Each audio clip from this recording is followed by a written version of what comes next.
Tutto pronto l'apparato di sicurezza in vista del raduno triveneto degli alpini che da venerdì a domenica prossimi vedrà arrivare nella città della Vittoria tra le 60 e le 70.000 persone. Massima l'attenzione perché se è vero che non sono stati riscontrati al momento collegamenti tra l'ordigno fatto esplodere la notte del 3 giugno ed il raduno delle penne nere, l'allerta c'è. Il fatto è successo, quindi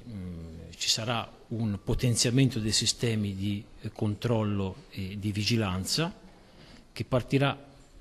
molto prima rispetto ai giorni, a sabato e alla domenica, che sono i giorni clou della dunata. Una macchina per la sicurezza già ampiamente rodata l'anno scorso in occasione della più partecipata adunata nazionale delle penne nere a Treviso, potenziato il sistema della videosorveglianza con ulteriori telecamere che verranno controllate dalla sala operativa avanzata con sede nel municipio di Vittorio. Il responsabile della sala operativa vedrà le telecamere che sono state installate e sarà, come dire, l'occhio per il dirigente del servizio a cui segnalerà eventuali criticità che dovessero